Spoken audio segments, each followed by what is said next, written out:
There is a quiet truth that lives beneath all striving, beneath every restless thought, beneath every anxious plan you have ever made. It whispers softly while the ego shouts. It breathes gently while the world demands urgency. And that truth is this: when you relax into your being, when you soften your grip on how life must unfold, when you surrender the frantic need to control, you open the doorway through which everything you desire may finally enter.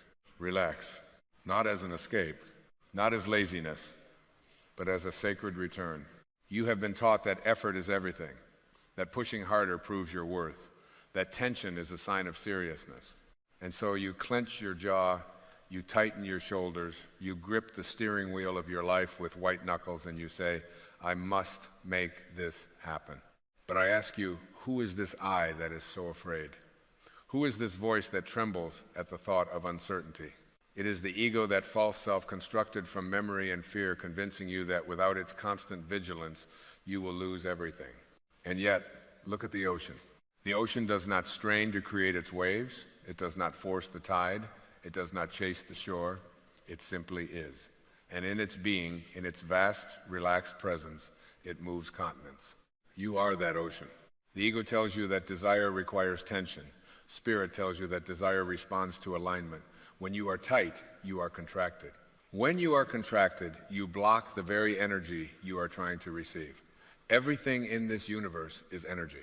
Every thought you think vibrates. Every belief you hold sends a signal. When you relax, you shift from the energy of scarcity to the energy of abundance. You move from I don't have to I am. And that shift changes everything. Consider the orange. When you squeeze an orange, what comes out? Orange juice. Why? Because that is what is inside. When life squeezes you through deadlines, disappointments, unexpected loss, what comes out? Is it fear, anger, resentment, or is it trust, peace, love? The squeezing is inevitable, but what flows from you is determined by what you have cultivated within. Relaxation is not passive. It is a practice of filling yourself so completely with faith in your divine nature that when pressure comes, only clarity pours forth. You see, you are not here to chase life. You are here to allow it.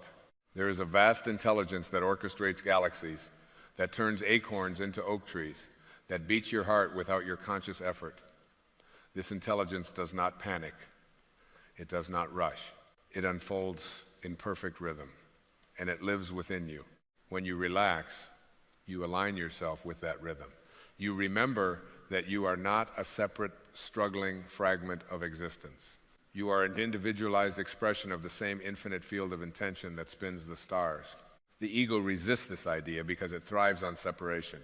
It whispers, you are alone. You must compete. You must hurry. There is not enough. But the soul knows better. The soul knows that abundance is not something you acquire. It is something you attune to. It is like tuning a radio frequency. If you are tuned to fear, you will hear only static. If you are tuned to trust, you will hear the music of possibility. Relaxation is how you tune yourself. When you are tense, your body contracts. Your breath becomes shallow. Your thoughts accelerate. You move into survival mode. In that state, you cannot perceive opportunity because you are scanning for threat. You cannot receive guidance because you are drowning in mental noise. But when you soften your breath, when you drop your shoulders, when you say gently to yourself, I am safe, something extraordinary happens. Your nervous system settles. Your mind clears. Your intuition speaks. And intuition is the language of your soul. Have you noticed how the answers you seek often arrive when you stop chasing them? The idea appears in the shower. The solution arises during a quiet walk. The clarity comes just as you surrender your frantic effort. This is not coincidence. It is alignment. When you relax, you remove resistance. And life, which has always been trying to serve you, can finally flow unobstructed. Ask yourself, what would it feel like to trust that what you desire is already on its way? What would it feel like to know that the universe is not withholding from you, but responding to your state of being? Imagine waking each morning not with urgency, but with expectancy. Not with anxiety, but with calm certainty. I am supported. I am guided. I am enough. I am already connected to everything I seek. These are not empty affirmations. They are declarations of identity. When you say I am, you invoke the creative force of existence itself. You remind yourself that you are not a beggar pleading with life. You are a co-creator participating in it. Relaxation is an act of faith. It is the willingness to release the illusion of control and step into the truth of cooperation. The ego says, if I stop pushing, everything will fall apart. Spirit replies, if you keep pushing, you will never see how beautifully it can come together. Look at the sky. Clouds drift across its vastness, storms, sunshine, turbulence, calm, yet the sky itself remains unchanged. It does not cling to the clouds nor resist them. It allows. You are the sky, not the storm. Your thoughts are the clouds. Your fears are passing weather patterns. When you identify with every anxious thought, you shrink into the cloud. When you relax into your true nature, you expand into the sky. And from that expansion, desire transforms. Desire is not wrong. It is sacred. It is the impulse of life seeking fuller expression through you. But when desire is entangled with fear, fear of lack, fear of unworthiness, fear of missing out, it becomes heavy. When desire is held lightly, joyfully, without attachment to outcome, it becomes magnetic. This is the paradox. What you grip tightly slips through your fingers. What you hold gently comes to rest in your palm. So many of you have been living in a state of subtle tension for so long that you have forgotten what ease feels like. You believe that if you relax, you will fall behind. But behind whom? In a race toward what? The ego constructs imaginary finish lines and then condemns you for not crossing them fast enough. Spirit has no finish line. Spirit is timeless. And in that timelessness, there is no hurry. When you relax, you step out of time and into presence. And in presence, miracles occur. Miracles are not violations of natural law. They are expressions of a higher law, the law of alignment. When your thoughts, your emotions, and your beliefs harmonize with your true nature, life responds in ways that appear extraordinary. Opportunities arise, synchronicities unfold, doors open. But these are not rewards for struggle. They are reflections of resonance. If you are constantly vibrating with stress, you will attract circumstances that mirror stress. If you vibrate with calm confidence, you will draw experiences that match that frequency. It is not mystical superstition. It is energetic truth. Everything is energy. The chair you sit on, the air you breathe, the thoughts in your mind, all vibrating fields of possibility, and you are not separate from this field. You are an active participant in it. Relaxation shifts your vibration from constriction to openness, and openness is fertile ground. Think of planting a seed. You do not dig it up every hour to check its progress. You do not shout at it to grow faster. You plant it in fertile soil, you water it, you place it in sunlight, and you trust. That trust is relaxation. That patience is wisdom. Your desires are seeds. When you obsess over them, worry about them, compare them to others, you disturb the soil. When you relax, you nourish the conditions that allow them to flourish. This does not mean you do nothing. It means you act from inspiration rather than desperation. There is a profound difference. Desperation contracts. Inspiration expands. When an action feels forced, frantic, fueled by fear of failure, pause, breathe, return to center. Ask yourself, am I acting from love or from fear? The body will tell you. Fear feels tight.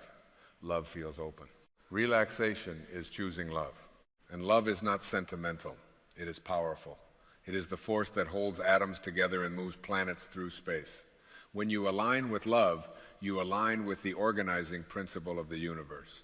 From that alignment, right action arises naturally.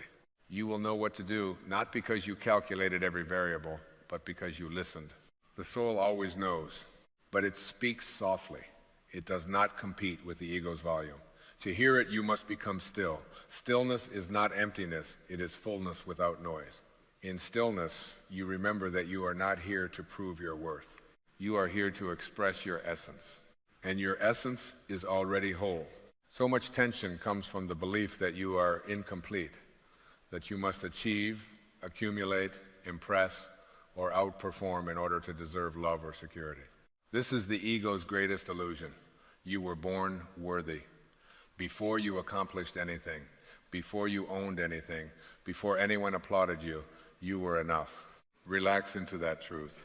Feel how your shoulders drop when you accept that you do not have to earn your right to exist. Feel how your breath deepens when you stop trying to become someone else. You are not a project to be fixed. You are a presence to be realized. When you relax into your authentic self, you stop chasing validation. And when you stop chasing validation, you become magnetic. People are drawn to authenticity because authenticity is rare. It is free of pretense, it is grounded, it is peaceful. Inner freedom begins here. Freedom is not the absence of responsibility, it is the absence of inner compulsion. You may still work hard, you may still set goals, but the energy changes. Instead of striving to prove, you create to express. Instead of competing, you collaborate. Instead of fearing loss, you trust renewal. And here is the deeper truth. What is meant for you cannot miss you. Read that again in your heart. What is meant for you cannot miss you. When you relax, you stop interfering with your own blessings. You stop blocking the pathways through which they are traveling. You understand that rejection is redirection, that delay is preparation, that sometimes the closed door is grace in disguise. The ego interprets every obstacle as a threat to identity. The soul interprets every obstacle as refinement. When you relax, you see differently. You ask, what is this teaching me? How is this guiding me? And in that inquiry, resentment dissolves. There are no justified resentments. Resentment is tension held in memory. It is the refusal to relax into the present because you are clinging to the past. But the past has no power except the power you grant it. When you forgive, you are not excusing behavior. You are freeing yourself from bondage. You are choosing peace over righteousness. When your heart is light, when your mind is clear, when your body is relaxed, you become a conduit. Ideas flow, connections form, creativity awakens. You are no longer pushing the river, you are floating with it. Imagine living this way every day. Imagine approaching your work with calm focus rather than frantic urgency. Imagine speaking from confidence rather than defensiveness. Imagine loving without fear of loss. All of this begins with a single decision to relax into trust. Trust that you are guided. Trust that you are supported. Trust that you are part of something infinitely intelligent. You are not a small, isolated being scrambling for survival. You are a divine expression of infinite possibility. The same force that grows forests and illuminates stars pulses within you. Why would that force withhold from itself? Relax. Let go of the need to know every step. Let go of the obsession with outcomes. Show up fully. Act with integrity. Align with love, and then release. The universe responds not to tension, but to clarity. When your desire is clear and your heart is calm, you create space for manifestation. It may not arrive in the form you imagine. It may not follow your timeline, but it will arrive in the form that serves your highest growth. Sometimes what you think you want is smaller than what life intends for you. If you are rigid, you miss the greater gift. If you are relaxed, you receive it. In the end, everything you truly desire is not outside you. Peace, love, joy, fulfillment, these are states of being. And states of being are cultivated within.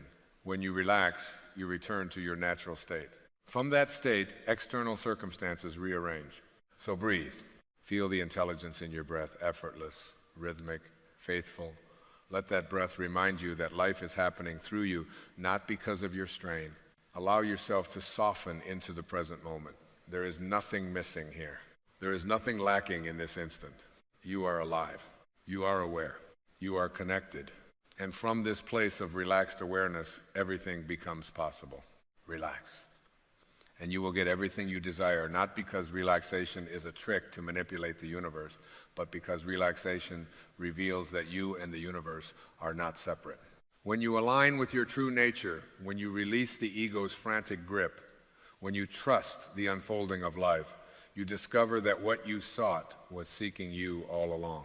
Be the ocean, be the sky, be the fertile soil, be the calm center in the storm. Say quietly to yourself, I am at peace, I am aligned, I am open, I am ready. And then let go. Because in letting go, you receive. In surrendering, you rise. In relaxing, you remember who you truly are. And that remembrance is the greatest gift of all. And as you continue on this sacred journey of softening into your being, something subtle yet extraordinary begins to occur. The frantic noise that once felt like your identity starts to fade into the background, like a radio station losing its signal. You begin to notice the spaces between your thoughts. You begin to feel the quiet pulse beneath your ambitions. And in that stillness, you discover that you are not the architect of life struggling to construct meaning. You are life itself, unfolding meaning through your presence. There is a great liberation in recognizing that you do not have to force your destiny into existence. The sun does not strain to rise. The flower does not compete with the garden beside it. Each expression of nature fulfills its purpose simply by being fully itself. Why then have you believed that you must twist yourself into someone else's image in order to receive what your heart longs for? Your longing is not an accident. It is guidance. The desires that arise from your deepest center are not random cravings. They are clues. They are invitations from the invisible realm, nudging you toward expansion. But desire distorted by comparison becomes envy. Desire distorted by fear becomes obsession, and desire distorted by doubt becomes self-sabotage. When you relax, you purify desire. You allow it to return to its original form, an impulse toward greater expression. Consider the river as it moves toward the sea. It does not analyze every bend in its path. It does not resist the stones that temporarily alter its course. It moves with persistence, yet without strain. There is power in its flow precisely because it does not fight its own nature. You are like that river. Your purpose is not hidden from you. It is carried within your movement. When you cease battling the terrain of your life, you begin to notice how every turn has been guiding you. How much of your exhaustion has come not from action itself, but from inner resistance? How often have you drained your energy arguing with what already is? Acceptance is not resignation. It is alignment. It is saying yes to this moment so that you can respond to it consciously rather than react to it unconsciously. Reaction is tension. Response is wisdom. When you relax, you shift from reaction to response. You become deliberate instead of defensive. You choose your thoughts instead of being ruled by them. And in that choosing, you reclaim your creative authority. There is a profound spiritual truth that has been whispered by sages throughout time. You cannot attract what you believe you are unworthy of. Worthiness is not granted by achievements. It is realized through awareness. When you believe you must prove yourself before receiving love, abundance, or recognition, you create an internal barrier. Relaxation dissolves that barrier because it rests on the understanding that your value precedes your performance. Imagine living from that certainty. Imagine walking into every room knowing that your presence is sufficient. Not superior, not inferior, simply sufficient. From that grounded center, you are no longer trying to extract validation from others. Instead, you are offering authenticity. And authenticity carries a resonance that cannot be ignored. This is how your world begins to transform, not through aggressive pursuit, but through subtle shifts in being. When you feel secure within, you stop chasing people who do not see you. When you feel abundant within, you stop clinging to opportunities that drain you. When you feel guided within, you stop demanding guarantees. Certainty born of ego is brittle. Certainty born of spirit is flexible. It does not insist on a single outcome. It trusts the larger orchestration. And trust is fertile ground for miracles. You may wonder, if I stop controlling, will everything fall apart? But look at your own body. Your heart beats without your command. Your cells regenerate without your supervision. There is an intelligence operating beneath your conscious awareness that has never failed you. Why would that intelligence suddenly abandon you when it comes to your dreams? The mind seeks evidence before it believes. The soul believes and then witnesses the evidence. When you relax into faith, you are not denying reality, you are expanding it. You are opening yourself to possibilities beyond the narrow calculations of fear. There is a sacred humility in admitting that you do not need to have every answer. This humility is not weakness, it is openness. It creates space for insight. It invites collaboration with forces unseen. And often, the most extraordinary breakthroughs arrive when you surrender your insistence on being right. Release the need to micromanage the unfolding of your life. Instead, cultivate the qualities that make you receptive: gratitude, compassion, patience, wonder. These are not passive virtues, they are magnetic states. Gratitude signals abundance. Compassion dissolves separation. Patience honors divine timing. Wonder keeps your heart supple and awake. As you embody these states, you begin to notice synchronicities that once escaped your attention. A conversation aligns perfectly with a lingering question. A book appears at the moment you need its message. A delay redirects you towards something more aligned with your growth. These are not random occurrences. They are reflections of coherence between your inner world and the outer experience. When your internal state harmonizes with trust, life mirrors that harmony. This does not mean challenges disappear. Storms will still arise. Plans will still shift, but you will navigate them differently. Instead of tightening against adversity, you will soften into resilience. Instead of collapsing into self-doubt, you will inquire, what strength is being awakened in me now? The journey of relaxation is not about eliminating effort. It is about refining intention. Effort fueled by fear depletes you. Effort inspired by love energizes you. When you align your actions with what feels expansive rather than constrictive, you discover a well of vitality that does not depend on external applause. And here is another quiet revelation. What you are seeking through achievement is often a feeling. You believe the promotion will bring security. The relationship will bring belonging. The accomplishment will bring fulfillment. But those feelings are not contained within events. They are cultivated within consciousness. When you relax into your own completeness, you generate the very feelings you once projected onto future outcomes. From that state, your actions become expressions rather than pursuits. You create not to fill a void, but to share your fullness. And fullness attracts fullness. Let your life become an offering instead of a negotiation. Instead of asking, what can I get? Ask, what can I give from the overflow of who I am? Paradoxically, the more you give from authenticity, the more you receive. Not because you are earning rewards, but because you are participating in the natural circulation of energy. Energy must move to remain vibrant. When you clutch it tightly, whether it is love, money, praise, or control, it stagnates. When you allow it to flow through you, it replenishes itself. Relax into generosity. Relax into trust. Relax into your divine inheritance. You are not here to struggle against existence. You are here to dance with it. The rhythm may change, the tempo may surprise you, but if you remain supple, you will never lose your balance. Rigidity shatters under pressure. Flexibility adapts and grows stronger. Each breath you take is an invitation to begin again. The past does not define this moment unless you allow it to. The future does not threaten this moment unless you project it. Right here, right now, there is a quiet perfection waiting to be recognized. Let yourself rest in that recognition. Feel how different life becomes when you are no longer bracing against it. Notice how conversations soften when you are not preparing defenses. Observe how creativity blossoms when you are not judging every idea. The world responds differently when you respond differently. And so, continue this practice of gentle surrender. Continue returning to the spacious awareness beneath your thoughts. Continue trusting that you are supported by a wisdom greater than your plans. Each time fear tightens its grip, meet it not with resistance, but with compassion. Say to it, thank you for trying to protect me, but I choose trust. Over time, trust becomes your default state. Ease becomes natural. Joy becomes less dependent on circumstance. And you realize that what you once believed you had to chase has been quietly gravitating toward you all along. Relax. Not because you have given up on your dreams, but because you have remembered who you are, a conscious expression of infinite possibility, guided by an intelligence that never sleeps, sustained by a love that never withholds.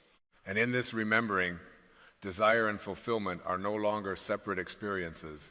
They are movements within the same sacred dance of being. Take a deep breath with me right now.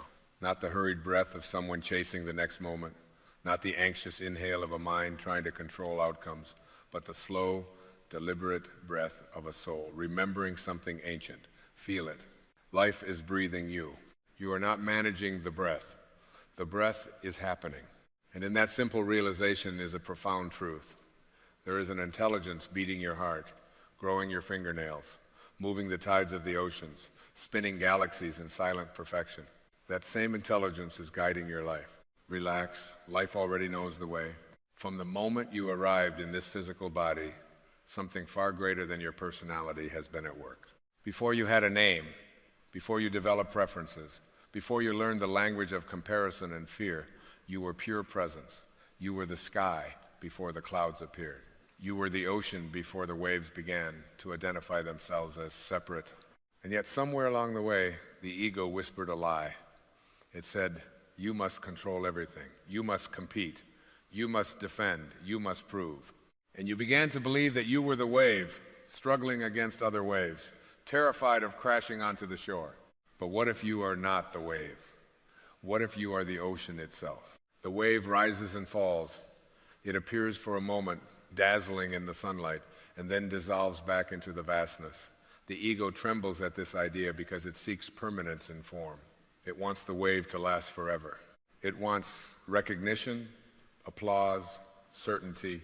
Yet the ocean is never diminished when a wave disappears. It is simply expressing itself in infinite shapes. In the same way, your life is an expression of an infinite intelligence. Your job is not to force the wave higher. Your job is to remember you are the water. So many of us live in quiet panic. We grip our goals. We strategize every detail. We replay past conversations. We forecast imaginary disasters. We believe that if we do not strain and struggle, everything will collapse. But look at the trees outside your window. They are not straining to grow. They are not competing with the sky. They are rooted. They trust the soil, the rain, the unseen process unfolding beneath the surface. The oak does not envy the pine. The rose does not rush the spring. Nature does not hurry, and yet everything is accomplished. Why do we imagine we are separate from that same divine orchestration? The ego says, if I relax, I will fall behind. The soul whispers, if you relax, you will align. And alignment is far more powerful than effort. When you are aligned with your source, you move with the current of life instead of against it. You stop trying to swim upstream, exhausted and resentful, and you allow yourself to be carried by something wiser than your intellect. This does not mean passivity. It means participation without fear. It means action inspired by trust rather than driven by anxiety. There is a difference between forcing a door open and walking through one that gently swings toward you. Life is constantly presenting doors. Some open easily, others remain closed no matter how hard you push. The ego interprets a closed door as rejection. The soul sees redirection. How many times have you looked back at an event you once called a disaster and realized it was a blessing in disguise? The job you didn't get, the relationship that ended, the plan that collapsed, each one carved a new path you could not see at the time. The mind judged it as failure, but the larger intelligence was rearranging the pieces of your life into a design more aligned with your growth. Life already knew the way, even when you didn't. The problem is not that life is chaotic. It is that we are addicted to certainty. We want guarantees. We want to know how everything will unfold before we take a single step. But faith is not the absence of planning. It is the absence of fear. Faith is knowing that whatever happens, you are supported by something eternal. It is understanding that you are not a fragile accident drifting through randomness. You are a divine creation, participating in a divine plan. Imagine holding an orange in your hand. When you squeeze it, what comes out? Orange juice. Not apple juice, not grape juice. Why? Because that is what was inside. When life squeezes you through pressure, through uncertainty, through loss, what comes out? Anger, bitterness, blame? That is not life's fault. That is what was inside. And the squeezing is not punishment. It is revelation. It shows you where healing is needed. It shows you the places where the ego still believes it is separate and in danger. When you remember that you are the ocean, not the wave, the squeezing changes. Pressure becomes purification. Challenge becomes invitation. You begin to ask, what is life teaching me? How is this serving my awakening? Instead of resisting what is, you lean into it with curiosity. You trust that even discomfort is part of the choreography. There is a rhythm to existence. Day becomes night. Winter becomes spring. Inhale becomes exhale. Birth becomes death. None of it is a mistake. Yet the ego clings to one side of every duality. It wants perpetual summer, constant success, endless applause. It forgets that without winter, there is no renewal. Without silence, there is no music. Without stillness, there is no clarity. You are not here to control the rhythm. You are here to dance with it. When you stop arguing with reality, something miraculous happens. The energy you once used to resist becomes available for creation. The mind quiets. The heart opens. You begin to feel guided rather than pressured. Synchronicities appear. Conversations align. Opportunities unfold with a sense of effortlessness that once seemed impossible. This is not magic, it is alignment. It is what happens when the wave stops fighting the ocean. The ego fears surrender because it confuses surrender with defeat. But surrender is not giving up, it is giving over. It is releasing the illusion that you must micromanage the universe. It is trusting that the same intelligence that paints sunsets and orchestrates the migration of birds is fully capable of guiding your career, your relationships, your dreams. Do you truly believe you are separate from that intelligence? Or have you simply forgotten? Close your eyes for a moment and imagine the vast sky. Clouds drift across it, some light and wispy, others dark and stormy, but the sky itself remains untouched. It does not cling to the clouds or resist them. It allows them to pass. Your thoughts are like those clouds. Worry drifts in, doubt forms, fear gathers like a storm. And you, identifying with the cloud, panic, but you are not the cloud. You are the sky, vast, unchanged, limitless. When you rest in that awareness, you realize that no external event can define you. Success does not inflate you. Failure does not diminish you. Praise does not complete you. Criticism does not destroy you. You are already complete because your essence is divine. And when you know this, you stop scrambling for validation. You stop chasing outcomes as if they are proof of your worth. Relax. Life already knows the way. Every time you attempt to force an outcome from a place of fear, you step out of alignment. You tighten, you constrict. You shrink into the illusion of separateness. But when you act from inspiration, from that quiet inner knowing, you expand. There is a lightness, a sense that you are being moved rather than pushing. This is the difference between ego-driven ambition and soul-guided intention.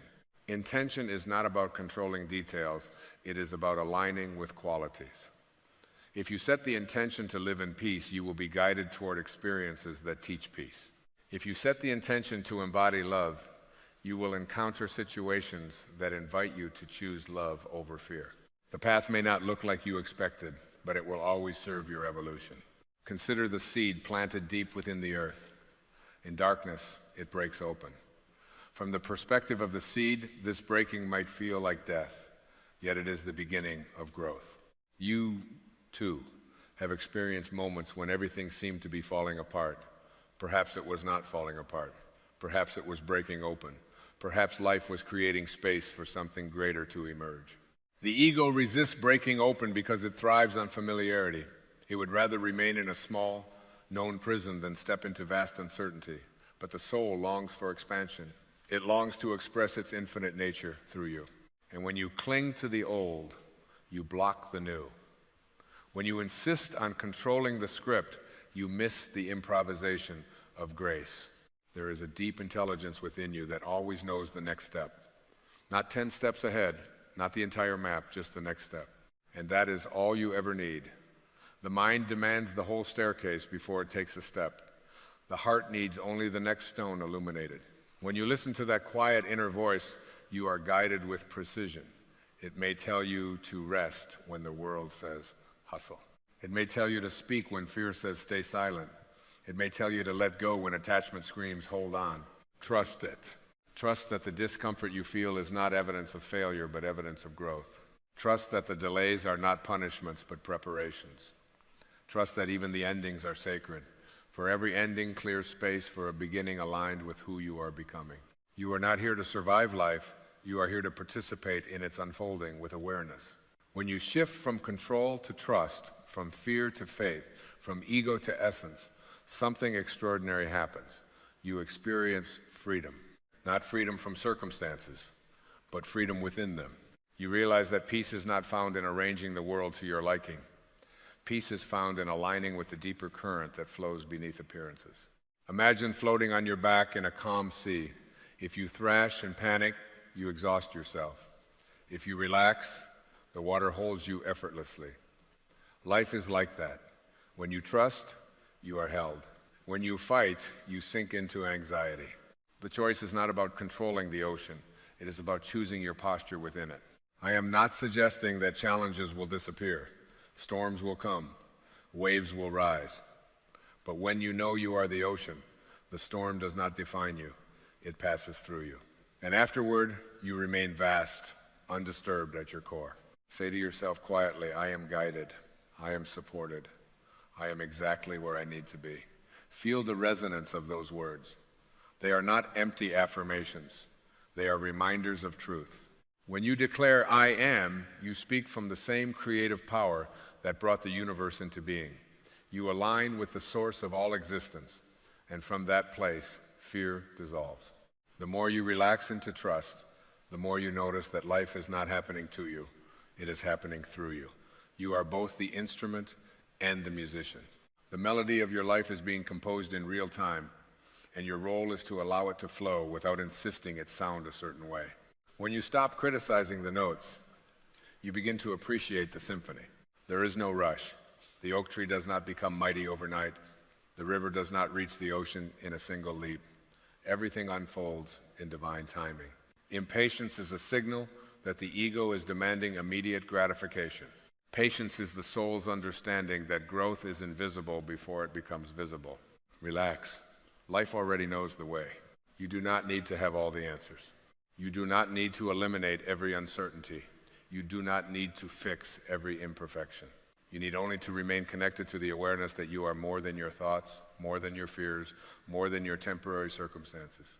You are an eternal being having a human experience, and that experience is designed for expansion. When you wake each morning, instead of asking, what do I have to control today? Ask, how can I align today? Instead of saying, what if things go wrong? Say, what if everything is unfolding perfectly for my highest good? Feel the shift in energy. Feel the spaciousness that enters your body. That is the difference between ego and essence. In the end, you will see that every twist in your path was purposeful. Every detour led to a deeper understanding of who you truly are. Every challenge refined your character. And the moments you thought you were lost were the moments you were being led. So release the tight grip. Soften your shoulders. Let your breath deepen. The universe is not confused about your destiny. The same intelligence that moves the stars is moving you. You are not behind. You are not off track. You are not forgotten. You are carried. And when you remember this, when you truly embody it, a profound calm settles into your being. You move through the world with quiet confidence. You act when inspired. You rest when called. You speak from love. You release resentment. You forgive quickly because you understand that holding on to anger is like gripping a hot coal. It only burns you. You trust that every soul you encounter is part of the grand design of your awakening. Relax. Life already knows the way. Let this truth sink into the deepest layers of your consciousness. Let it replace the old narrative of struggle and scarcity. Let it dissolve the illusion that you must fight for your place in the universe. You already belong. You always have. You always will.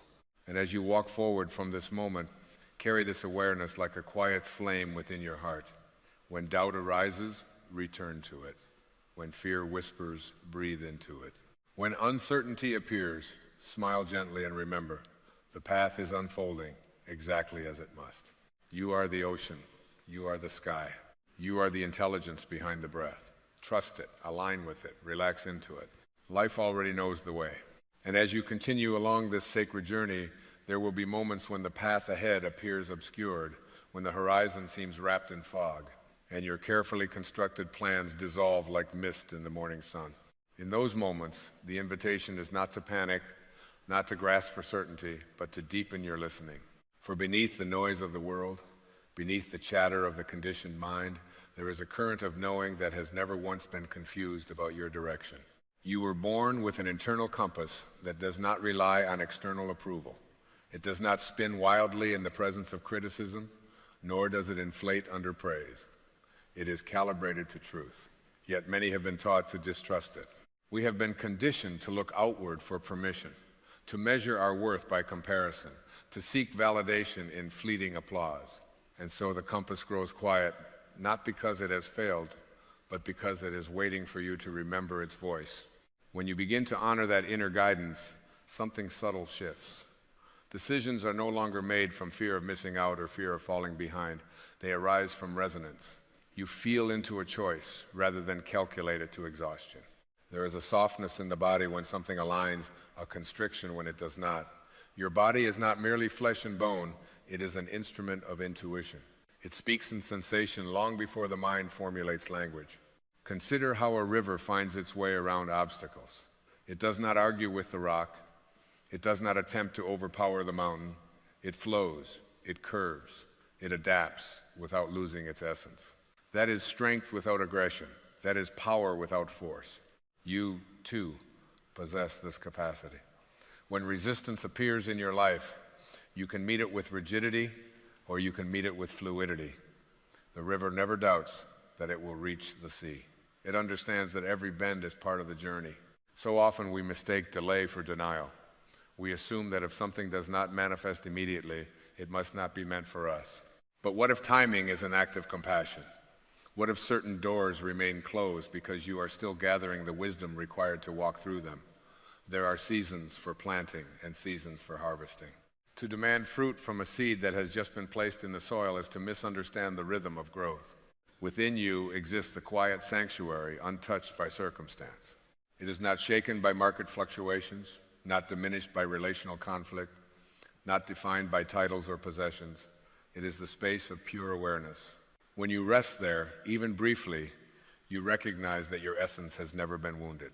Experiences may have left impressions on the personality, but the core of your being remains whole. Healing, then, is not about fixing what is broken. It is about remembering what has always been intact. The ego thrives on narrative. It collects grievances like trophies, rehearses stories of injustice, clings to identities shaped by past pain. Yet these stories, repeated often enough, begin to feel like truth. And still, you have the power to step outside the script. You can observe the story without becoming it. You can witness the memory without reliving the emotion. In that witnessing, freedom emerges. Forgiveness becomes less about excusing behavior and more about liberating yourself from energetic entanglement. To forgive is to declare that your peace is more valuable than your resentment. It is to release the illusion that holding on to anger will somehow restore balance. The past exists only as a thought in the present moment. And in this moment, you are free to choose a different interpretation, a different response, a different identity. Imagine standing before a mirror that reflects not your physical form, but your beliefs. What would you see? Would you see limitation or possibility, scarcity or abundance?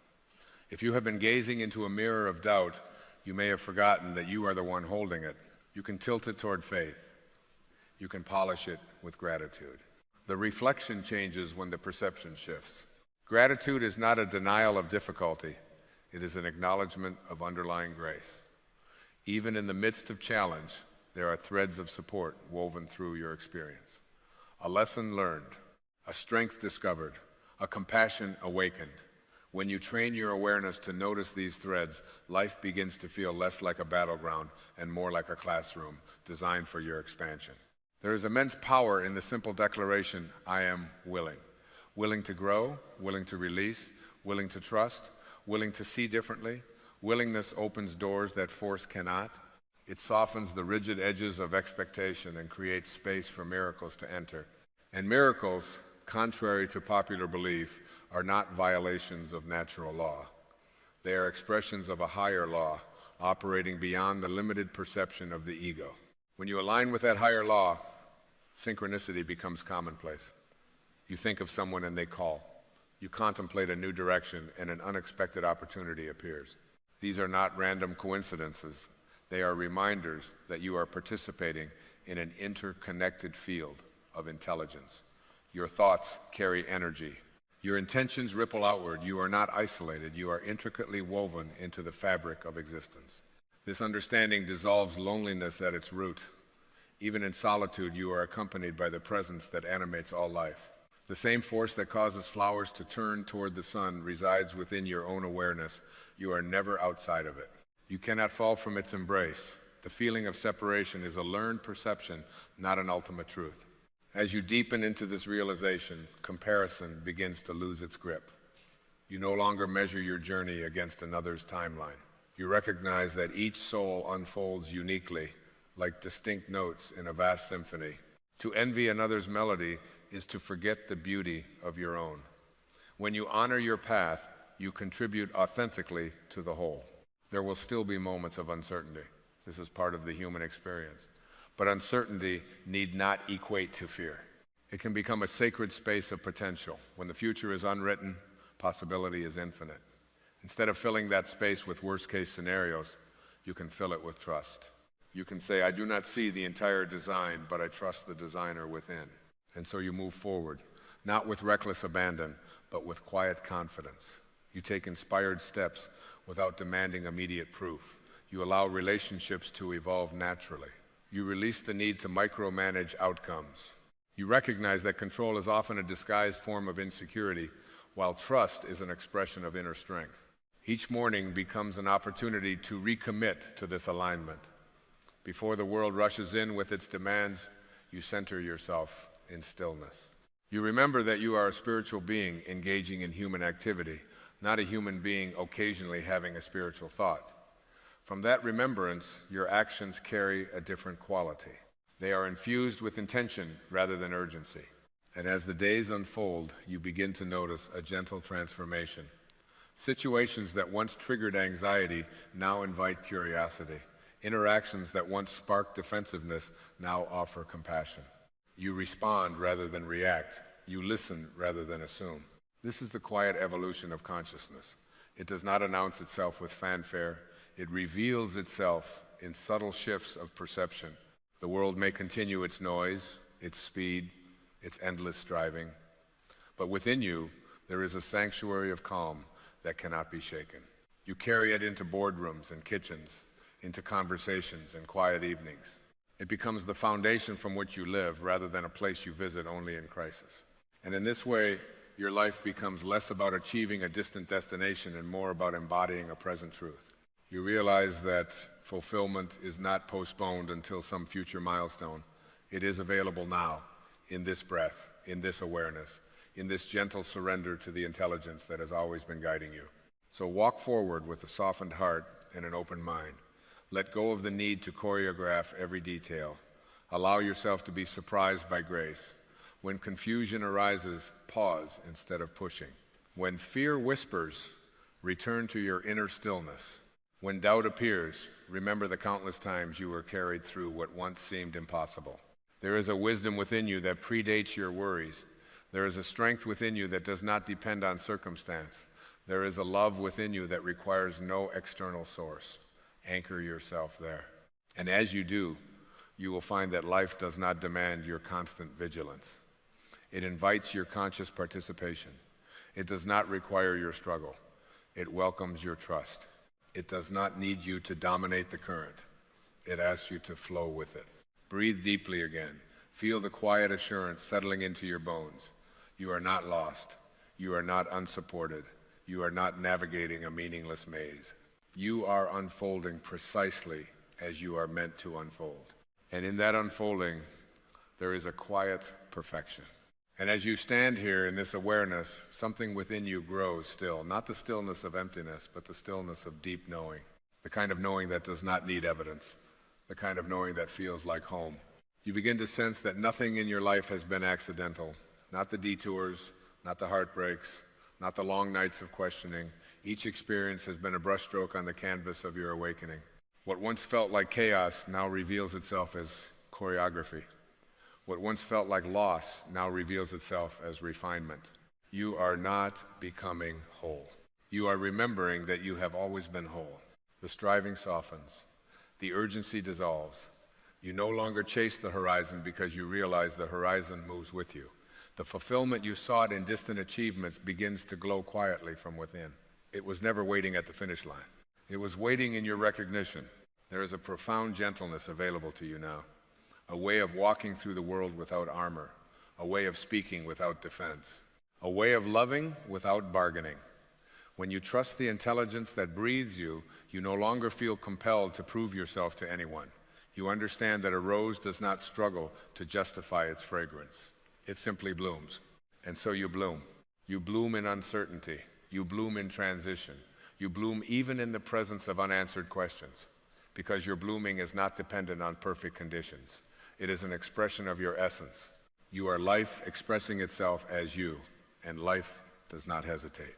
Feel the quiet miracle of your own existence, the heart beating without your command, the lungs rising and falling in sacred rhythm, the awareness reading these words, all of it guided by something vast and benevolent.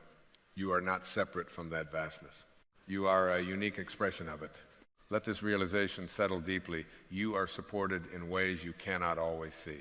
You are guided in ways you may not always understand, and you are loved by the very force that holds galaxies in place. Release the final remnants of resistance. Let the shoulders drop. Let the breath lengthen. Let the mind rest from its constant calculations. There is nothing you must solve in this moment. There is nowhere else you must be. This moment is complete, and so are you within it. Trust the unfolding. Trust the quiet nudges of your heart. Trust the invisible current moving beneath appearances. You are not walking alone. You have never walked alone. The path rises to meet your feet with each step, even when you cannot see beyond the next few inches of light. And as you move forward from here, carry this gentle certainty. You do not have to force the river. You do not have to command the sunrise. You do not have to control the turning of the seasons. Relax. The wisdom that created the stars is guiding your life with the same precision, and it has always known the way. There is a spiritual solution to every problem. I believe the definitions I use for spiritual, problem, and solution can form the basis for a unique way of bringing peace and fulfillment into your daily life. It is my contention that once you internalize these concepts, you will rarely revert to the belief that you face insurmountable problems. I think it is important to see spiritual as a part of physical rather than separate these two dimensions of our reality. It is all one. Spirit represents that which we cannot validate with our senses.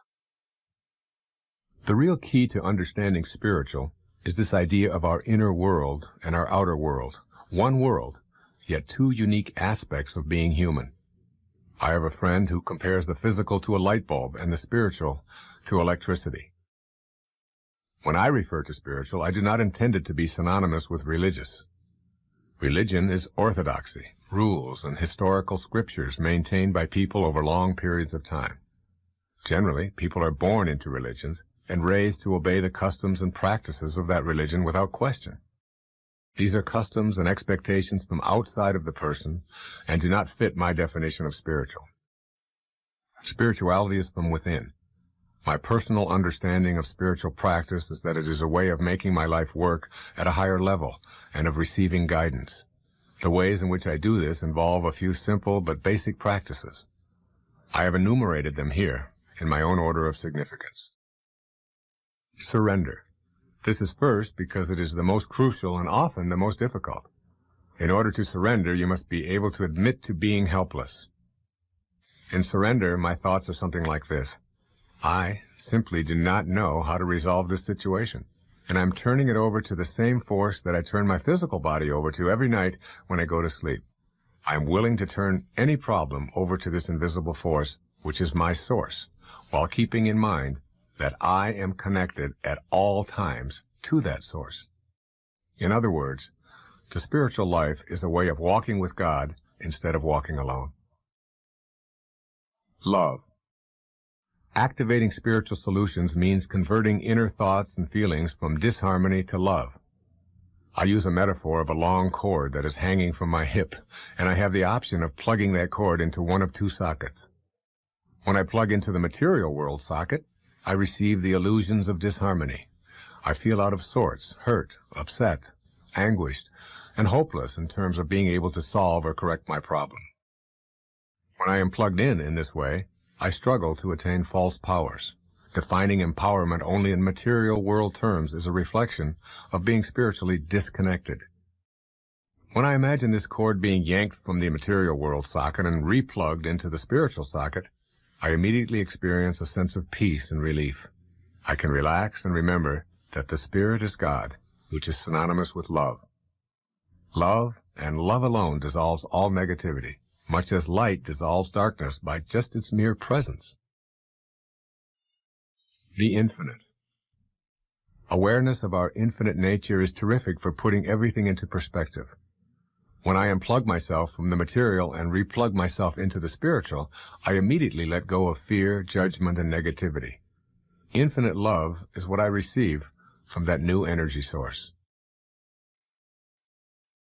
An empty mind. I feel strongly about the need for meditation to nourish the soul and access divine assistance. Beyond the actual act of meditation is a willingness to empty my mind of my agenda and be open to what will inevitably come to me. I relinquish my thoughts to the power that Spirit has to make things work. Completely emptying the mind of our agenda leads to forgiveness. Getting to a state of emptiness means ridding ourselves of all blame and all angry thoughts about what has transpired in the past. There is no room for hanging on to who did what and when and how wrong they were. Generosity and gratefulness. Sometimes I feel the necessity to remind myself that we come into this world with nothing, and we will exit the same way. So finding a spiritual solution involves doing the only thing I can do with my life. That is, giving it away and being simultaneously grateful for the opportunity to do so. Here's a formula which works for me. I get back from the world precisely what I put out to the world, which is another way of stating the proverb, as you sow, so shall you reap. I recommend your spiritual practice involve being generous and grateful with your thoughts. The more you send out thoughts of how may I serve, rather than what's in it for me, the more you will hear back, how may I serve you? The first pathway is called discipline. All right, so this is like you have to train the body. Right? So you have to go to practice. Yes. Right? The second, now we're not talking about education here, we're talking about mastery. The second pathway is called wisdom, and that is the application of the mind to what you've trained yourself to do. So if you're going out to learn how to shoot a basket, or to hit a tennis ball, or to make a lemon meringue pie, or dance the Macarena, or anything, the first thing you do is you train your body, you get it in shape, and the second thing you do is you apply wisdom, the mind, to it. Right? Now this is what we mean by education. So that if we send our children off to school, we say to them, get some discipline and use your head. And basically, you've got an education. Yes. But that's not mastery. The top two levels of mastery include, the third one's called unconditional love. I watched Pavarotti sing at one of the three tenors, so we Yes, went to sure. his concert, Yes. 42,000 of us at a football stadium in Wow. Florida. Yeah. And they had a screen on him, Michael, that was 30 feet high. That's 3 stories high, and they Right. showed a close-up of him. Now, this is a man, how many times has he sang O Sole Mio in Yes. Italian, all right? Right. There's nobody in the stadium understands Italian, but it doesn't matter. They show a close-up on his face on this 30-foot screen, and he is in bliss. He's Yes. just in bliss. And I said to my wife, who was sitting next to me, I said, honey, this guy has obviously gone to practice. I mean, you've Right. got to practice to be the best in the world. And he's also, obviously, he's got great wisdom. He has studied. But that's not what makes him the greatest tenor in the world. I said, look at the love. Oh, solo me. I mean, he was just, every fiber of him was involved in this. He was just he was in love with what he was doing. And he wasn't selling us the song, he was selling us the love. Yes. That's the third pathway. But the highest pathway, what we really call mastery, is what we call surrender, which is when you get to that place where you realize that this is not you who's doing any of this, that you're not this body, this is not your home, this is not you that's doing it. There's something that you're connecting to called spirit or consciousness or higher awareness, and you're allowing God, I guess, if you will, to flow through you and send that out into the world. That's what the highest of them are. I mean, Michael Jordan says, I don't know how I do that. I just surrender. Yes. That whole idea of being able to get your ego out of the way. I was just asked the question in South Africa, but they were interviewing me, one of the newspapers there, and the woman hit me with this question. She said, "What's been the greatest accomplishment of your life?" And my ego started really going into, high gear. And I was Yes. thinking about, how many books I'd written, how many times I'd appeared on the Tonight Show, or Yes. where I was on bestseller lists and all of this. I would I wasn't saying a word. I was just sort of rattling all of these things off that my ego wanted to say. And then finally it hit me, and I said to the woman, I think the greatest accomplishment of my life has been my ability to tame my ego. and to no longer see myself as what I have and what I do and what other people think of me. I'm not my possessions. I'm not my accomplishments. I'm not my reputation. I've been able to see myself as a spiritual being, if you will, having that human experience. And that is involved with letting go. As they say in that recovery movement, you let go and you let God. And that may sound trite, but it's really one of the great secrets to being able to attract and manifest into your life. One of the people that I selected in Wisdom of the Ages or selected me, was this man who we don't even know when he was born or when he lived. His name was Patanjali. I'm sure you're familiar with Patanjali, the original Yoga Sutras. Yes. And his book, How to Know God. Yes. And wonderful translation by Swami Prabhavananda and Christopher Isherwood. Yes, I have that. Yeah, it's a great translation of that. Yes. It's just, I mean, every page. I've never read a book that I have. When I read it, I read a page or two and I set it down and I can't wait to get back to it. But I don't want to read it because I'm afraid it's going to end. Okay, and that's how I feel about that book. Right. Because there's so much masterful kinds of experiences and aphorisms in there that we can apply and really, really reach these miraculous levels. Anyway, one of the passages that I used from Patanjali was about this concept called inspiration, which is really what we're talking about here, because the word inspiration, of course, comes from in spirit. And the word information comes from inform. So this is the age of information, and there's no shortage of information on this planet. You know, with a computer chip that can put the name and address of everybody in the United States on it, and it's just the size of your thumbnail. We've got plenty of information. Yes. But what we have is a spiritual deficit, a deficit of spirit. So Patanjali talked about becoming inspired as a source of, and this is what he said. He said, when you are inspired by some great purpose, some extraordinary project, all of your thoughts break their bonds, your mind transcends limitations, your consciousness expands in every direction, and you find yourself in a new and a great and a wonderful world. And then he had this alarming thing to say. I laminated this and carried it with me. He said, dormant forces, faculties, and talents come alive, and you discover yourself to be a greater person by far than you ever dreamed yourself to be. And all you have to do is become inspired, that is, move into the world of spirit. And once we do that, once we leave the form, once we leave the ego, once we leave the idea that I am what I have and what I do and my reputation, what others think of me, and begin to see ourselves as the beloved, as connected to rather than separate from God, and allow that higher spiritual awareness to flow into our lives. I think that's what we mean when we say surrender, when we say let go. I know when I'm writing, if I let go, my writing is blissful and easy. When I struggle with it and I try to think about the right word and so on, I get stuck. Same in an interview, or the same in when I'm speaking on stage, or whatever. When I let go, it's the old aphorism: when the student is ready, yes, the teachers appear. Whenever you're about to act, to do anything, if you have any conflict at all, you can ask yourself the question: is what I'm about to say, is what I'm about to do going to bring me peace, more peace in my life? Or is it going to bring a sense of turmoil? Is there going to be some struggle, some anxiety as a result of what I'm going to say or what I'm going to do? If the answer is peace, then it's your highest self. If the answer is turmoil, struggle, anxiety, stress, then the answer is your ego. So now you've identified, and now you know how to act. The way to act is with the way that will bring you peace. Even if it seems inconsistent, the way to act is the way that will bring you peace. The second thing to do is to start to learn to go beyond this restriction that you've experienced in the physical plane. The restrictions of the physical plane are many. Begin to say, I can transcend that, and your mind begin to look at yourself as living in that physical plane, but that's not who you are. So figure out ways in your own consciousness to just get past all of these limitations that are a part of your body and your world. The third is, wherever you go, refuse to defend yourself to anyone or to anything on the earth plane. You don't have to defend yourself. You don't have to prove yourself. You can just quietly be an effective human being and not get yourself into that position where you're arguing with someone over the rightness of how you feel. just let go of that. And the higher part of you is saying, I want peace. I want peace. It's always there. Keep that in mind. And finally, learn to surrender and to trust in that wisdom that created you.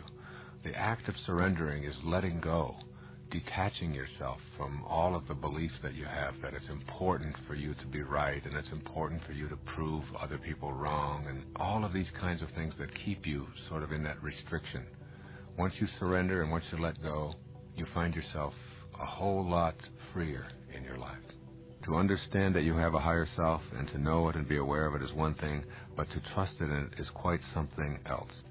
And the ways to put this principle into practice are, first of all, to keep in mind that you cannot go to a higher ground if you're hanging on to a lower level. That in order to get yourself to a higher place, a place of trust, you have to somehow recognize that all of the stuff that's going on in your life in a lower place is something you have to let go of. You have to trust that when you do let go, you're not going to be falling into the abyss. And I would recommend that you take a real rebellious attitude toward the philosophy which preaches that you are not connected to the divine energy, that somehow this force that has many names is something that is outside of you, and you're not deserving of it. Until you know that you can trust in it, you can't use it and acknowledge it in your life. One of the things to do to practice this trust is to take the most serious problem that you have and turn it over to God. Affirm to yourself, I would like to show my trust in the divine force by simply turning my problems over to your divine hands. I can remember doing this with some of the things that I really struggled with at one time in my life, things that I just thought I couldn't get past. I remember going through relationship difficulties. I remember going through problems with drinking and things like this, where it just seemed like I wanted to get past it and I just didn't know quite what to do. I can remember times when I would be stuck in my writing and not sure whether I could, and I would just stop and I would just say, all right, I'm going to turn this over. I'm going to trust. I'm going to trust. I'm going to surrender. And this concept of surrender is very, very important. So when you do this, it's just that simple act of getting down on your knees and staying there on your knees and just say, okay, I'm going to turn this over to something that is higher within myself. And the ego seems to go away and the solution seems to be there for you. The presence of complete trust is evident in your life when you start to think and feel and do are all balanced and they're all in harmony. This is called congruence. If you're congruent, your thoughts and your feelings and your behavior are all in harmony. If you're incongruent, you have one thought about, gee, I'd like to be able to do this, but then you feel another way about it, and then you act in a completely different way. And this is the cause of most of the struggles in our life, and it's also the thing that impedes the free flow of the divine force into your life. You have to trust in yourself. When you're trusting in yourself, you're trusting in this very wisdom that is the source of your life. And when you are congruent within and are feeling congruent, you are also beginning to act congruent. So work on congruency and look at the areas in your life in which you feel yourself to be incongruent. What do I think about this, and how do I feel, and how do I act? And try to bring them into harmony. And you'll start accessing this trust that is absolutely essential to the manifesting process. And of course, as always, you have to begin a meditation practice of contemplating the supreme principle which is beyond the pettiness of this world. And as you meditate and go within and you make conscious contact with God, God isn't something that you know about any longer. God is something that you know directly and personally. And once you have this direct conscious contact, this knowing, then trust is not anything that you'll ever have to work on again. So here are 5 attitudes that I believe that we need to cultivate. The first of these is, I am a human being expressing God without reservation.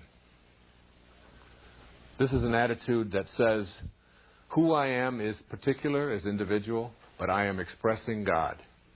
And therefore, I am honorable, I am worthy, I count, and I shouldn't be thinking of myself as something that is less than valuable. That's the first. The second is, I accept myself without complaint. I have a slogan that I use in my own life. It says, whenever I hear my children complaining or other people and they ask me for advice, I always say, don't complain, don't explain. Don't complain, don't explain. I accept myself without complaint. I look at the body that I'm in, and I understand that this is nothing more than my curriculum to God. There are things about it that if I were to be designing it myself, perhaps I would have done a little differently. I might have put a little extra hair on the top. I might have made myself a little taller. I might have made myself a little darker. I might have made my eyes a different color, whatever it is. But that isn't up to me. Because who I am is not this thing that I occupy. This is just a garage where I park my soul. And it doesn't matter. It is my curriculum to God. And whether it can see or can't see, whether it's in a wheelchair, whether it's 4'1" or 7'3", whether it's dark or white, whether it's living on the plains of the Kalahari, or whether it's living in New Guinea, or in Detroit, or Chicago, it doesn't make any difference. I accept myself without complaint. This is what I showed up in. And not only do I accept myself without complaint, but I accept life without complaining. And all of us have that choice, and we don't listen to that inner voice. That inner voice. I've often said that if prayer is you talking to God, then your intuition is God talking to you. And that intuition is something you want to listen to. And complaining about anything in your world, particularly about yourself, is a way of blocking the free flow of the divine intelligence that is everywhere and wants to be delivering abundance into your life. The third is, and this is a hard one for people, is I take full responsibility for my life. I take full responsibility for my life. You see, if you are disconnected or feel disconnected from the divine source, you cannot manifest. The separation is what keeps you from connecting. You can't align yourself. Not taking responsibility for your life and anything in it.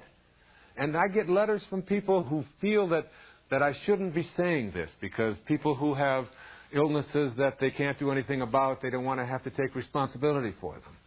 Or people who have been victims of abuse and things like this, don't want to take responsibility for them. Taking responsibility doesn't mean that you feel guilty about anything that has come your way. It means that I have attracted this into my life in some way that I don't understand. It has showed up in my life, and it's my life. And I want to be able to ensure that these things don't show up anymore, and also I want to be able to send them out of my life. But I can't do it if I don't assume a kind of responsibility for them. No guilt. And the fourth one is, I take on no guilt. If to feel worthy, you don't take on guilt. Just taking on this sense of responsibility. If I get anything in my body, that if it's a hernia, if it's an ache, if it's a pain, if it were a cancer, if it were arthritis, if it's I can't sleep, if it's a cold, if it's a backache, if it's a headache, whatever it is, I am going to say there's something in me that has attracted this. Rather than, I don't know how this happened, I'm just a victim. These kind of things happen. We live in a carcinogenic world, and these kind of things just happen. It's like the minute that you take responsibility for it, you connect to the divine source, which can heal it. The minute that you say, I had nothing to do with this, then you put that barrier up there, and you're disconnected from the healing of it. So I'm not talking, I want to re-emphasize, I'm not talking about feeling guilty about it. I'm talking about saying, it's here, I've experienced it, I can do something with it. I can either go back to that stage of being an athlete and being a warrior and say, it's all in my ego, or I can do something profound about it, which is to say I can teach and become a statesman and a spiritual being by teaching others how to avoid having this happen. It came to me for a reason. I don't have to understand it, but I take responsibility for it. No guilt, no abdicating the person who was responsible for it and saying, oh, it wasn't their fault. None of that. No removal of the punishment that the person deserves for that kind of conduct. None of that.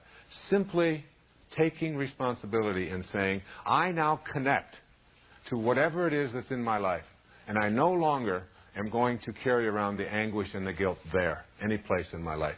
As soon as you do that, you honor your worthiness to receive the healing, to receive the abundance, to receive the love that might have been missing from your life.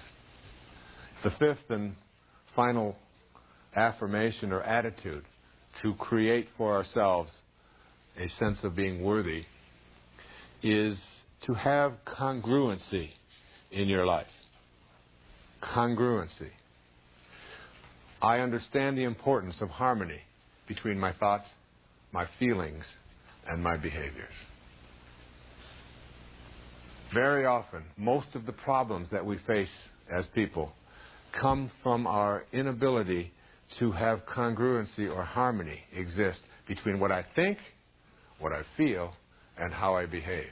I may think one thing, I may feel something else, and then behave in a different way. And to have a congruency is to honor your worthiness. Virtually all addictions come from an incongruency.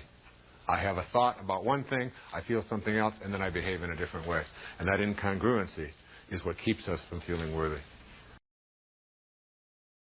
In reading the aphorisms of Patanjali, he was talking, now you have to remember, we're talking about before the Middle Ages, which were called the Dark Ages. And here was Patanjali writing about the ability to be able to do absolutely miraculous things. The ability to be able to be in more than one place at the same time. The ability to be able to be in the presence of another human being and raise your energy to such a level that you could literally, by your presence alone, just heal that person. The ability to be able to transcend things like diseases. The ability to be able to have the gift of fish and loaves. To just live at such a level of consciousness that anything you placed your attention on instantaneously, you had the capacity and the power to be able to make that realization for you. The book is called How to Know God. Now, it's not called How to Know About God. It's not called How to Believe in God. It's called How to Know God. And How to Know God means making conscious contact with God. It's the only way you can know anything. So here are the 5 aphorisms. The first is called, the central act of ignorance is false identification. The central act of ignorance is called false identification. What does Patanjali mean by false identification? And what does he mean by ignorance? Ignorance is not to be assumed to mean that you are uninformed. It means that you are identifying yourself as a human being with your body and your possessions and this material world. And the central act of that ignorance is the identification falsely with this world of the changing. But beyond the world of the changing is the changeless world. And once you start to identify yourself there and know that this is who you are, know it, like you're listening right now and you're watching, and the energy that is coming into you is coming through your eyes and ears and senses. And it is only your eyes and your ears and your senses that take this energy and twist it into something called evil or problems. It comes into your eyes, these energies, and into your ears, if it could be examined just before it hits your eyes and just before it reaches your ears, and we could examine it very carefully, you would find that the scientists would say, no, there's no problems in that energy. There's no evil in that energy. Nope, it's just energy. It's just a frequency. It's vibrating at a certain speed. But as soon as it hits your senses and you begin to interpret it, problems begin to show up in your life. But the energy itself contains no problems. It's just energy. That's proper identification according to Patanjali. That's the first aphorism. The second aphorism sounds like this. The mind of the truly illumined, said Patanjali, is calm, because the peace of God within all things is known. even within the appearance of misery and disease. Even within the appearance of misery and disease. The mind of the truly illumined is always calm. And the mind of the truly illumined understands that the peace of God is in all things. You are in this world, but what? You are not of this world. That is not who you are. You are not of this world, even though you're in it. So you're filling out the forms, you send in your money to the IRS, and you stop at the red lights, and you obey the laws, and you follow the rules, that is, most of them, which seem to make sense, and the ones that don't, you're able to ignore, which you have to, otherwise we'll never have any growth. The third aphorism is quite simple, and it's one that's most troubling to many people in the West. Patanjali said, sin is non-existent. Sin is non-existent. There are only obstacles to one's ultimate union with God. You do not sin when you behave toward another person in a harmful way, when you steal from another person, when you violate any of the commandments or whatever. You have not sinned. You have created an obstacle to your union with God. You see, the reason we don't want to put sin in there, according to Patanjali, is because it creates shame and guilt. Shame computes the absolute lowest in whether you're going to be strong or weak in your life. Shame is the lowest frequency emotion that is possible. It only computes at 25 on a scale of 1 to 1,000. The fourth aphorism that leads us into a spiritual solution to every problem sounds like this. And these last two are the ones that I absolutely resonate to and love the most. The person who is steadfast in his abstention from falsehood has the power to obtain for himself and others the fruits of good deeds without having to perform the deeds themselves. Steadfast in abstaining from means that you never waver and you never have thoughts of falsehood, that is, identifying yourself as a material being rather than a spiritual being. And when you become steadfast in that, when you say to someone, God blesses you, they are blessed by your presence when you have that kind of consciousness. And you present yourself to someone and you are absolutely steadfast in abstention from falsehood. And in the presence of such a person, healing takes place. And blessing takes place. And the fifth aphorism, my favorite of all, says, when a person is steadfast in his abstention from harming others, then all living creatures will cease to feel enmity in his or her presence. So when you become steadfast in your abstention from ever having a thought of harm directing at other people, and that's how you walk through the world, butterflies will land on your shoulder. Birds will not be afraid of you. Little dogs, or even vicious dogs, will become domesticated by being in your presence. All living creatures, babies, will goo-goo and come to you. You know people like this, don't you? And what you'll do is set into motion these dormant forces, which will collaborate with you because you're in spirit rather than in form. Here are some of the signposts of a new direction. Your ego is less insistent on having attention placed on it. There was a time when I could dominate every conversation, no matter where I was, no matter who I was with, and if I was with my wife or whatever. And I could be glib and verbal and use quotations and talk and get people to gather around and endlessly take the spotlight. Today I find myself hardly ever talking. I just love to sit back and watch and listen and observe and notice. Secondly, doing less. not more. Letting go and letting God becomes easier for you. Practicing non-interference. Boy, when I was writing Change Your Thoughts, Change Your Life and living that part of the Tao, I remember reading one of the verses and thinking, it says, great sages do nothing, and because they do nothing, they get so much more done. And I just couldn't wrap my head around that, or my consciousness around that I could do less and get more done.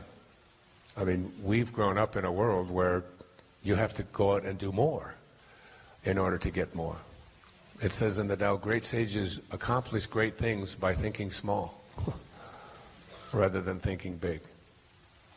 That a journey of 1,000 miles begins with a single step. And the great sage just thinks of the single step and where they are. You get to a place where you're not trying so hard, but you're not failing at anything. You're just producing results. And you're not willing to judge the results. And it gets easier, trying less. You begin to shun the spotlight. You begin to practice what the Tao taught me to practice, which is radical humility. Not taking credit, giving other people credit, not needing to have other people tell you how wonderful you are. Just simply practicing what the ocean teaches us. Stay low and let everything come to you. Unity begins to replace separation. Conflict then is eliminated. Remember, the mind at war with itself can never know God. Because knowing God means knowing oneness. And oneness means nothing to be in conflict with. You cannot be in conflict when you have oneness. There's only one. And we begin to see ourselves as connected to everything. Now, also on this voyage of two, and I just have to speak a few moments about this, it is what I call the fall. Virtually every spiritual advance that I've ever made in my life has been preceded by a fall of some kind or another. And I think you can expect a fall. And when you're in one, when you're in a low point, when you're struggling, the Tao says that built into all misfortune is good fortune. And built into all good fortune is misfortune. So that when you're in a place of misfortune, low, your relationship isn't working, the finances aren't coming, the news about your body, the medical diagnosis, things aren't the way you want them to be, all of the falls. Elizabeth Kubler-Ross had a wonderful quote. She said, if you shield the mountain from the windstorms, you'll never see the beauty of the carvings. So the idea really isn't to try to eliminate the storms of your life. The idea is to learn how to sing in the rain, how to dance in the storms, and be willing to go into the storm.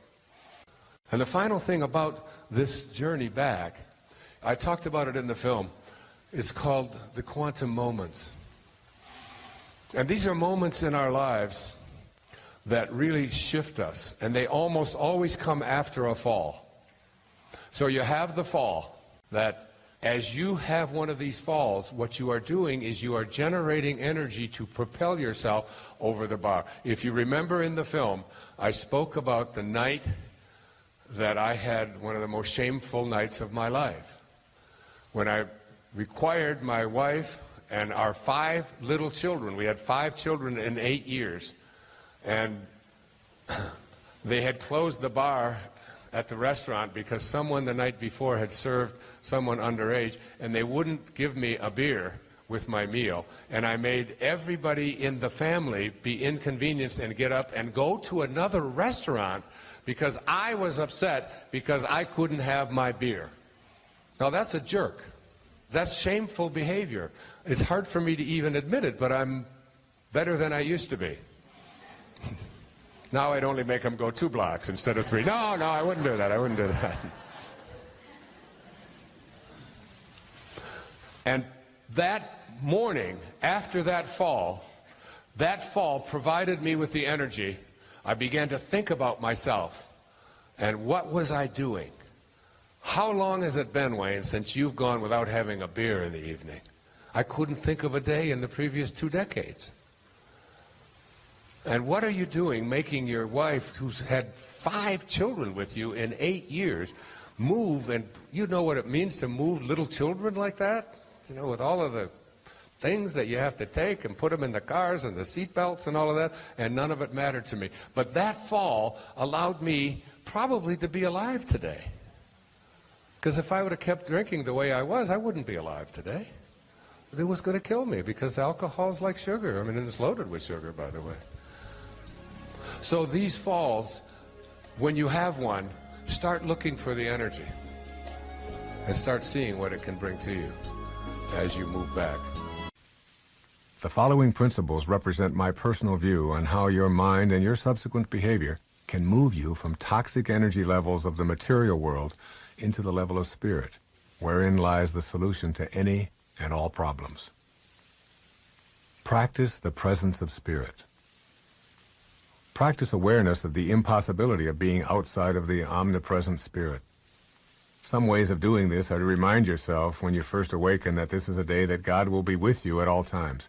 Every meal you eat, be mindful of what it took for that food to reach your plate. When you make a phone call, drive in your car, or enter your workplace, begin to have this God realization. As you practice being mindful of the presence of the divine invisible spirit, you will notice a greater sense of peace, a stronger feeling of being safe and secure, a knowing that you are healthy and living from an inner sense of integrity. These feelings result from simply silently practicing, and I emphasize silently. No preaching and converting others to think as you do. Simply realize the presence of your source from which you are never truly separated, except in your own mind. Your mind is the substance of all matter. Take a look at your right hand. Would you describe it as intelligent? No, because intelligence is the mind that directs your hand to move, to grasp, to make a fist, or wave goodbye. Your hand responds to the directives of your mind. Now think about every other organ of your body, your heart, liver, spleen, all of which were created to act in accordance with the central divine intelligence within them. If you so elect, your entire body will respond to the directives of your mind. Direct, insist, demand if you must, that your mind be in harmony with the divine mind, and your energy will go from slow to fast, from material to spiritual, from problems to solutions. Mortal sense needs to yield to make room for spiritual awareness. When confronted with a problem, stop in the middle of it and remind yourself that God is on the field and that you can surrender to that realization. I received a letter from a woman who was diagnosed with cancer and given only a few months to live. She decided to keep this information from everyone she knew, including her husband and children. She rented a cabin in the northern Minnesota woods and spent every day silently yielding her mortal sense and opening herself to spiritual guidance. The days turned into weeks and the weeks into months, with every day devoted to communing silently with God and releasing her attachment to her body and the cancer that had invaded it. She began to feel stronger as she no longer identified herself with her body. When she returned to her home, she never again even visited a medical facility. Today she thrives some 9 years after her terminal illness diagnosis.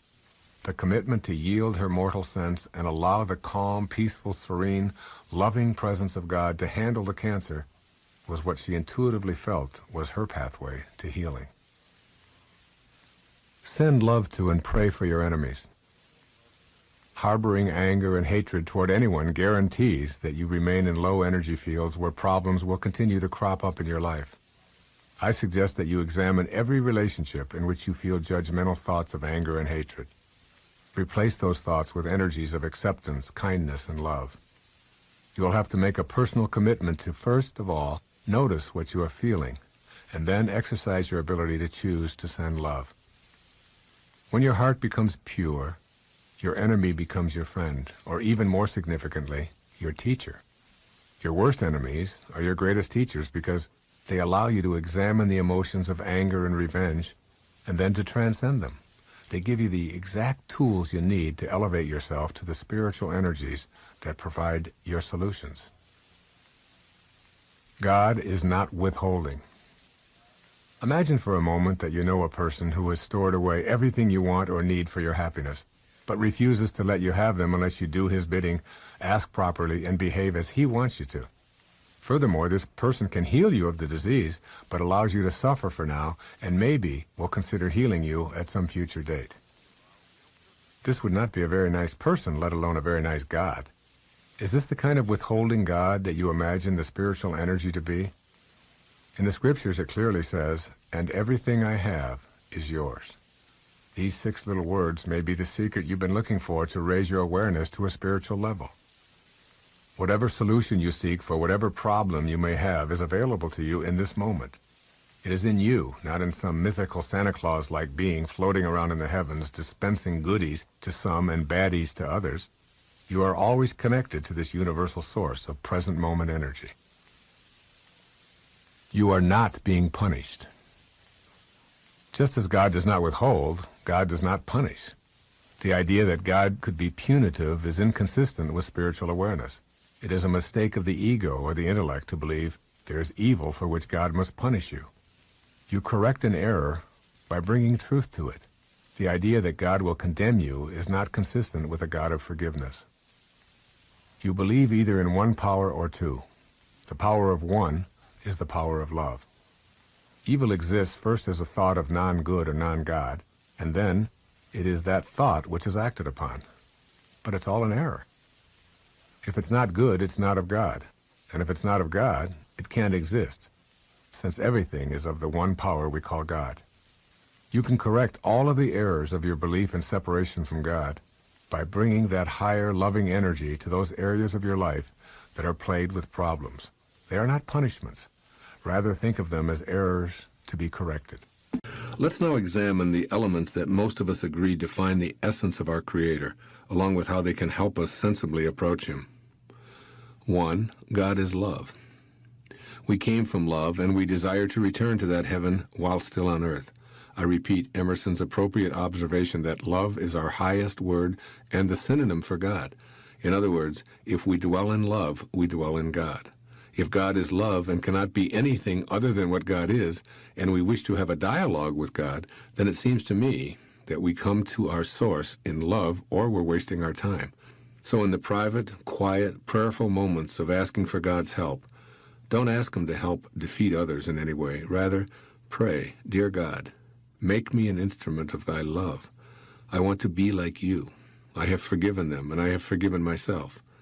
And remember that there can be no forgiveness without love, and without love there can be no way of being heard by our source.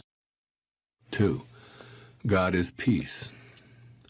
One of the most quoted verses in the Old Testament, which may also be my favorite biblical offering, is this: "Be still and know that I am God."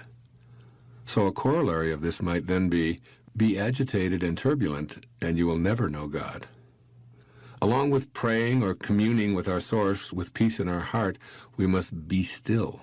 This means taking time to get quiet before meditating, and also monitoring our breathing. As we exhale, we can train ourselves to let go of all of our non-peaceful thoughts. And as we inhale, we can breathe in spirit. We can keep reminding ourselves that all of the non-peace that's in the world is not of God. It's of ego. Then we can ask to be helped back to His peace. This approach will attract the assistance we're requesting. It's all about matching up the vibrational energy of our desire for peace with thoughts and behaviors that are consistently peaceful with those desires. 3. God is all-inclusive. We won't be heard by or receive assistance from our source if we're touting our separateness from our fellow humans. You see, when we seek special individual favors from God, or even when we seek to converse with our source from this perspective, we're once again living in illusion. If God were to acknowledge our belief in separation, perfect oneness wouldn't and couldn't exist. It's impossible for a source that creates everyone, and therefore is in everyone, to even have a dialogue with someone who's harboring ideas of their specialness or separation from everyone else.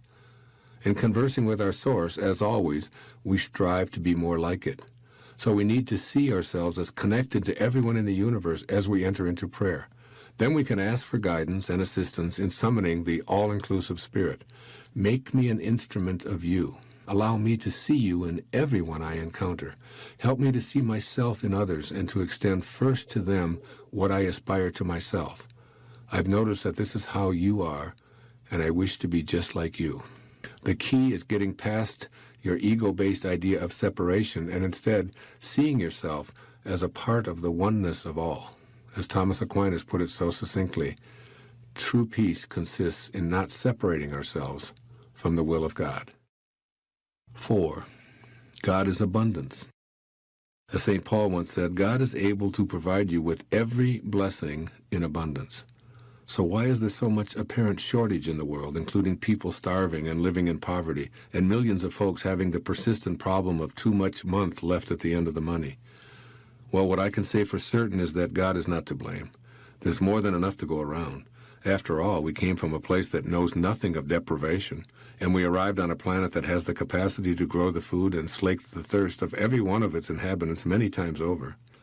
As a species, we human beings have brought the ideas of deficiency and depletions of God's gifts on ourselves, largely by taking very ungodlike actions.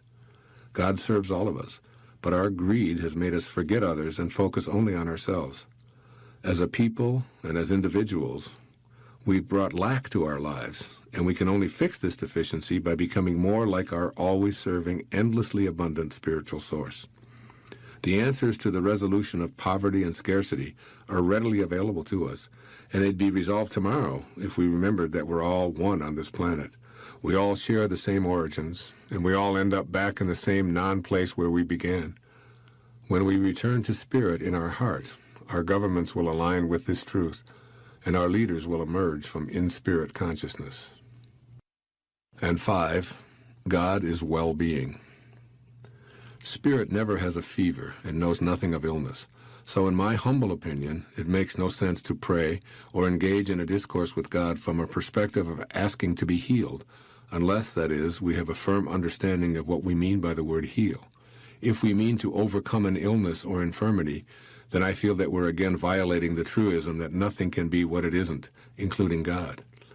On the other hand, if we use the word heal to mean reconnecting to our source of well-being, then we're open to the potential of receiving assistance to overcome any infirmity. And that's how I use the word.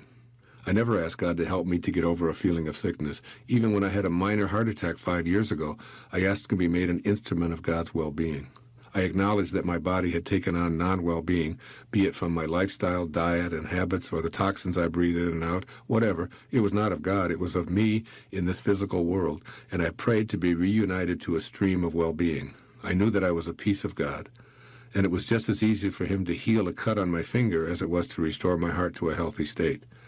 Since I knew that God's healing power was within me, I just needed to help my body remember this.